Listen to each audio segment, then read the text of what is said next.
Welcome once again to It's a Mystery, where we aim to solve some of the world's greatest and weirdest mysteries. Join us as we take a look at some intriguing cases. Who or what lives in this giant tree? We question a mysterious legend. Are you superstitious? We try to unlock the secret behind the unlucky number 13. And we also investigate UFOs and other alien forms of life. Are they really out there?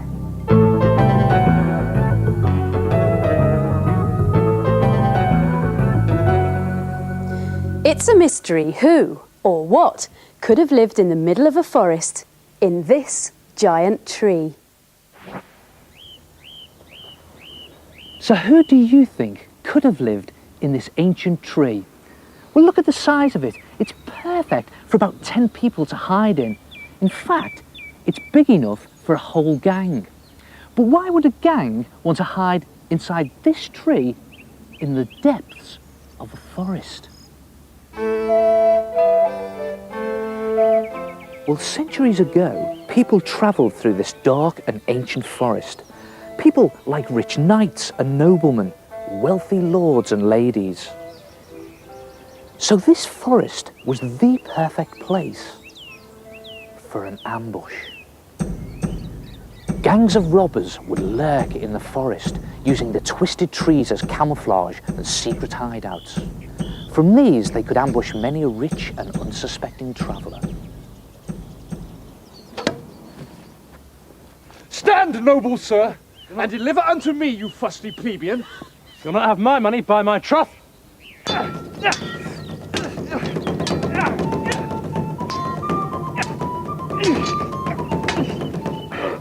I think otherwise. Now hand your money over. Thank you. No one escaped the gangs of outlaws, not even the richest, most powerful man in the area. And that man, the sheriff. And he lived here in this castle. In fact, there is still a sheriff today. Sheriff, hundreds of years ago, was the sheriff the richest man around? Most certainly was, but only by virtue of the fact that he stole from the poor to give the money to Prince John. And did he and his men travel through the forest? Most certainly on their tax-gathering tours. And was the forest actually this dark, deadly scene of ambushes, murders, robberies? It most certainly was. So who do you think did these robberies? Well, I've read all the record books, and I have a shrewd idea, but I can't prove it. Well, I've also been searching the record books, and look what I've discovered.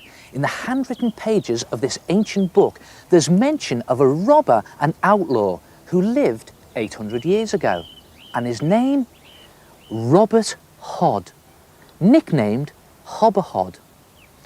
Robert Hodd. Now, does that name ring a bell? Robert Hodd? Robin Hood? Could this Robert Hodd in fact be the famous Robin Hood? And did Robin Hood really exist? Well, you know, if you think about it, if Robin Hood didn't exist, then who was it that gave his name to places all over the country, from the Robin Hood caves at Creswell to Robin Hood's grave at Kirklees?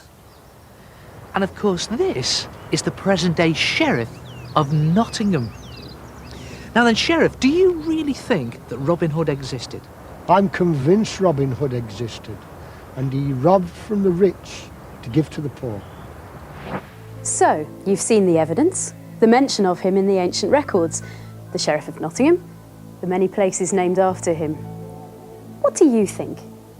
Did he exist? Could Robin Hood be our Robert Hodd? And could Robert Hodd have used the ancient tree as a robber's hideout? Or is it all just a legend and a pantomime story? Let's examine the evidence. Well, the legend tells us of the romance between Robin Hood and Maid Marian. Now, there is evidence that Marian really existed, but the first mention of her is 300 years after our Robert Hod lived. 300 years older than your loved one? Unlikely. The legend and pantomime shows Robin in a bright green outfit, but he wouldn't have worn a hat, and cotton and green dye weren't even invented then. Instead, 800 years ago, Robert Hod would have worn clothes made out of leather, cloth and sack in a muddy brown or a murky yellow colour. And what about the ancient tree? Well, this particular tree is about 800 years old, which means in Robert Hod's day, 800 years ago, this tree, the gang's hideout, would have been only this big. So, who was Robert Hod? Was he really Robin Hood? Did Robin Hood really exist? And who lived in the ancient tree? Well, whoever it wasn't Robin Hood.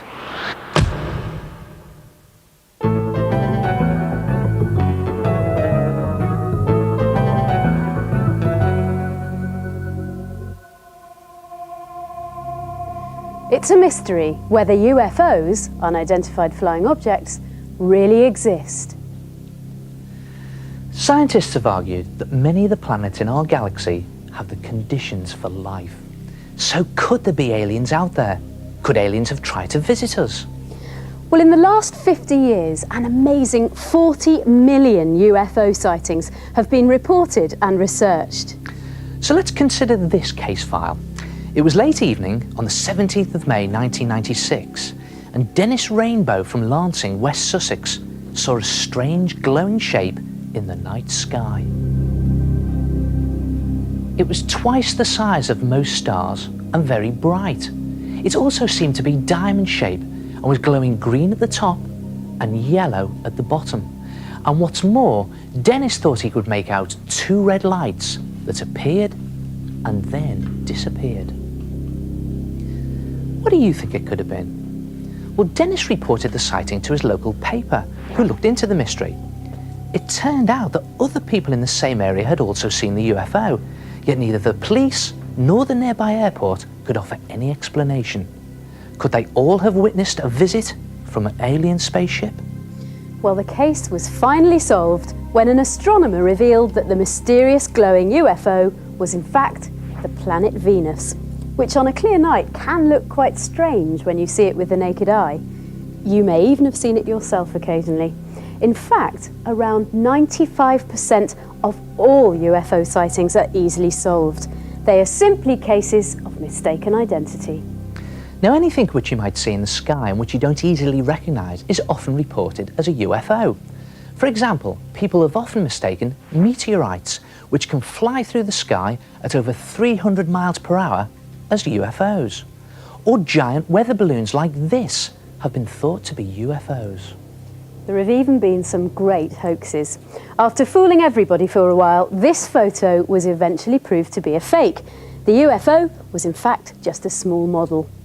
Evidence of fake UFOs being built has even been found. So there you go. UFOs are a myth. They are all explainable. Or are they? Well, Nick Gunton is an investigator with the British UFO Research Association. Now, Nick, is it true that 95% of all sightings are explainable? It is, yeah, 95% are, but that still leaves 5% which cannot be explained. So, is there any explanation whatsoever about those 5%, or could they actually be spaceships? They could be spaceships, but by their very nature, a UFO means unidentified flying object, so it's just something flying around in the sky which we don't know what it is. Now, you've got some unexplained photographs, haven't you? Could you talk us through them here? Right, well, this first one was taken in 1972 in South Africa, and the object was seen by a number of people, including police officers. It hovered around in the air for over an hour and changed colour from red to green to black. And was there any convincing explanation? None whatsoever. Okay, let's take a look at another photo here. Can you explain this one to us? Right, yeah, this next one is a bit more recent, from 1992, and it's in Somerset. And the chap who saw this one reported it as being a bright white object, as you can see there, and just the wrong shape to be a star, much too close to be a star. Doesn't look like a star. And again, no explanation? No explanation. What about this very famous photo? Right, yeah, this one was taken in 1984 in Brazil. Lots of people saw it. It hovered above the city of Sao Paulo. And there wasn't just one either, there were many of them. And they were picked up on airport radar. And one even overtook an aircraft pilot, fighter pilot, who said it was going much too fast to be a plane. So they were actually there, they were photographed, but does anyone have an explanation? No explanation. Nick, thanks very much. Thank you. What do you think? Can you explain everything you see in the sky?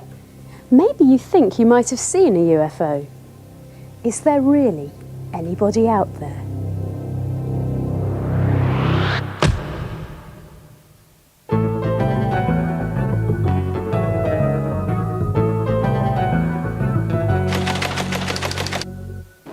My name is Jack Corney. I am the director of the Isle of Wight Zoo. On the 4th of August 1993, I died. I was extracting venom from a cobra. I made a small mistake and the cobra bit me and gave me a potentially lethal injection of venom. My son wasted no time. He telephoned to the search and rescue unit, which flew to the Isle of Wight to take me to Southampton General Hospital. As the helicopter landed, I could see by the look on the pilot's face that things must be very serious. I blacked out and I died. What do you think happened to Jack? He received a lethal injection from one of the world's most dangerous snakes. Just this much cobra venom would be enough to kill up to 100 men. Jack's heart had stopped. He had died. Yet he survived to tell the tale. How? When I arrived in the hospital, I was given an injection of anti-venom. Nobody knew if it would do its job. Fortunately, it did, and I survived.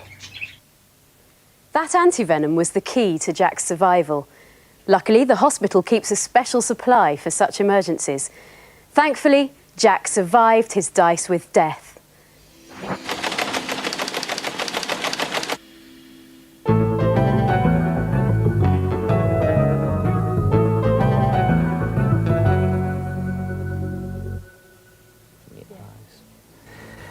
It's a mystery to me how you can read someone's mind by reading their body. I beg your pardon? She's annoyed with me now. No, I'm not. Now she's lying to me. OK, clever clogs. What am I thinking now? You're being defensive. And I can tell by her body language. You see, we use body language to signal our moods and feelings. It's something we all do, all of the time, often without even realising it. So what do you think I'm signalling by crossing my arms and my legs? Well, it can show that you're feeling worried or defensive. It gives you a protective barrier, and it's kind of like giving yourself a hug. And how did I know Sophie was lying before? Well, you can tell if someone's lying because they'll often try to cover up the lie coming out of their mouth by maybe stroking their chin, or rubbing their nose, or even scratching their eyebrow.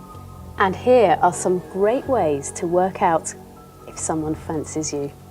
They might not even know it, but if someone perhaps smiles a little longer than usual, or gazes into your eyes, you might get a clue. In fact, when you see someone you really like, the size of your pupils can actually get bigger. Now, so much of our body language happens without us even knowing it, and many of our signals come from childhood. For example, experts have suggested that when you shake your head to mean no, it comes from when you were a baby and you turned your head away when you didn't want any food or drink. And did you know that I just said hello to you by raising my eyebrows? It's something that people do all over the world when they greet each other without even realising it. And when people celebrate a victory or achievement, their body language reflects it by making them appear taller. So, a winning boxer might hold his arms in the air. And if you get top marks in your exams, you might hold your head high with pride. Or if you score the winning goal in a football match, you might take a wild jump for joy. OK, but it can get confusing. How about this? In Britain, if I wanted to call you stupid dizzy brain, I'd do this maybe. Ah, not always. If you did that in Holland, you'd be calling someone intelligent. And in Japan, this doesn't always mean OK. It can be a symbol for money. So you can't get away from it. You're sending signals and communicating with your body language all the time. See what I mean?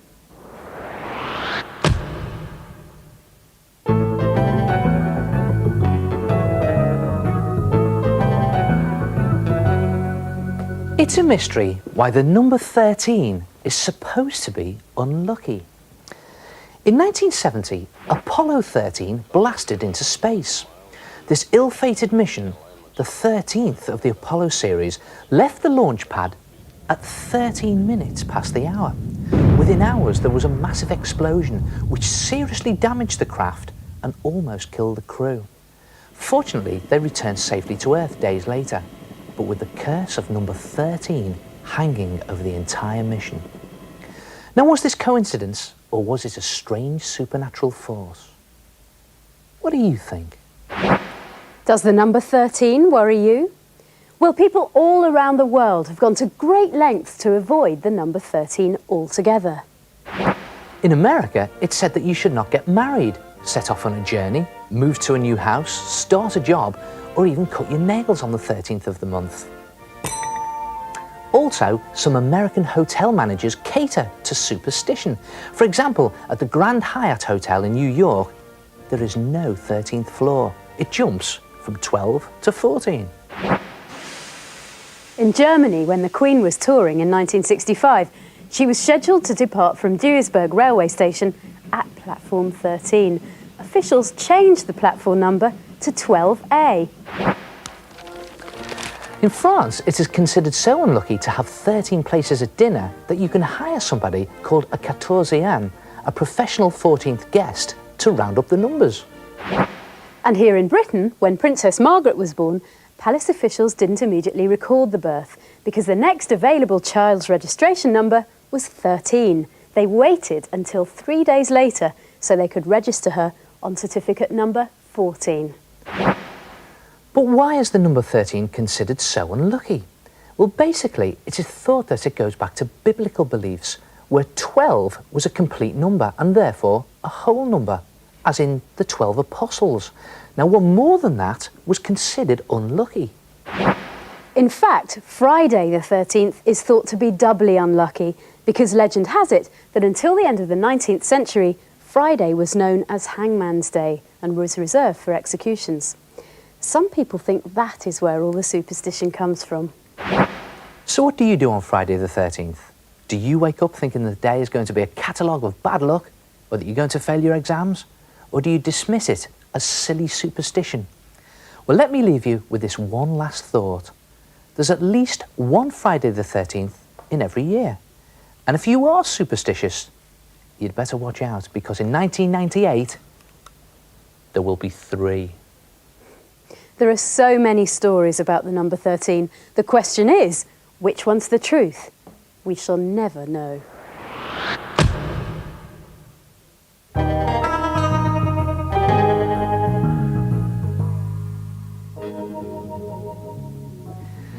Well, that's another collection of weird mysteries. Some we've solved and some remain unsolved. Join us next time for another journey into the amazing world of the unknown. But just before we go, here's one last mystery for you to solve. A woman watched her husband fall headfirst over a cliff.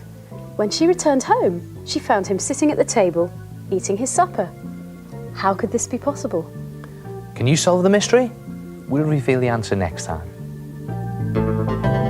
Last week's final mystery was what had happened to a man found dead in the middle of a field with nothing nearby except an unopened package. The answer is, the package was a parachute which had failed to open.